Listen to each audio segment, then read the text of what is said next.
So you see these incidents online where a person is walking on the street and they don't see a bunch of cars that are coming, and a truck, this huge truck, is about to collide into them, and then suddenly it's as if an arm just pulls that truck away and it goes in a completely different direction. Or someone who misses 4 cars and they collide, and that person just stands there and they're okay. Or in some situations you see someone that is involved in a freak accident, and the guy that's jogging on the beach, and then suddenly a plane hits him while he's jogging on the beach, or something along those lines. And it's like you witness divine decree and precision. You witness that qadr of Allah subhanahu wa ta'ala, that perfect qadr of Allah. And then relate that to your own self. Sometimes you're on the highway and you're driving and you're supposed to be in a car accident. You're doing something that distracts you, and then in that moment of distraction, something horrible is about to happen, and then you see what happens around you and you say, SubhanAllah, Allah protected me.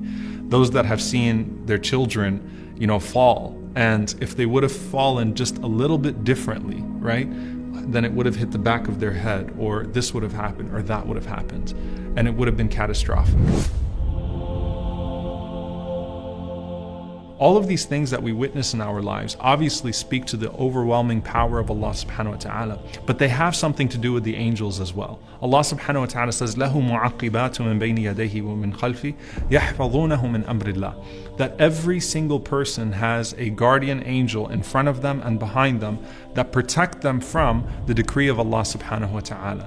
Now that concept requires a lot of reflection. Number one, the mercy of Allah subhanahu wa ta'ala.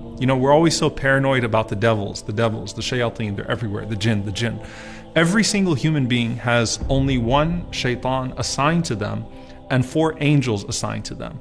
Now, everything else that's invited into your life of angels or devils is invited as a result of your good deeds or your bad deeds. But every single person has, proportionally speaking, 4 angels that are with them and only 1 devil. 2 angels that protect you and 2 angels that record on you. Okay, so the 2 angels that record and the 2 angels that guard you. But only 1 shaitan that whispers and tempts. But of course, environments and deeds invite more angels or more shayateen. But what do those guardian angels do, and what role do they play in our lives? Number one, they're always with you. They're with you during the day. They're with you when you sleep at night. They are with you for the most significant and insignificant moments of qadr, moments of divine decree in your life. Mujahid rahimahullah ta'ala, he said that those angels protect you from any wild animal, from any riding animal, from any beast, from any person who wants to harm you. Even a naml fi udhunik, an ant that would be in your ear, if the decree is not upon you to be harmed, those angels will shoo away those bugs. They will push away those objects that are coming your way and protect you.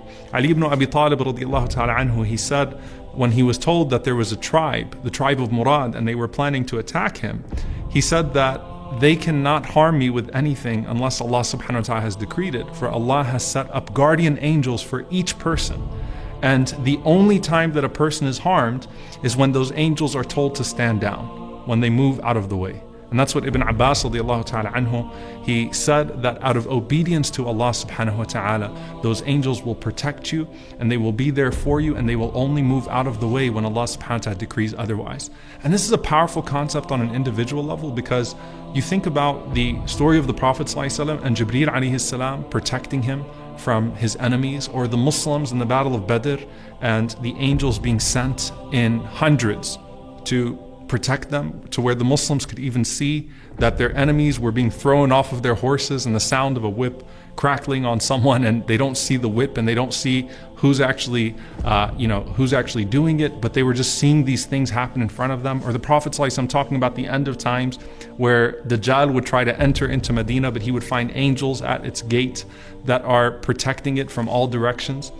In our own individual lives, if you think about that, what Ibn Abbas radiallahu anhu mentions, that you have these angels that are in front of you and behind you, and the only time that they step aside is when Allah subhanahu wa ta'ala decrees that harm is coming to you. And that harm is what was decreed in the womb, also written by an angel, that your date of death, your lifespan, and that moment for you to go is now. And so those angels move aside when the decree of death comes your way, only for your soul to be transferred to another group of angels with the shroud either of paradise or the shroud of hellfire.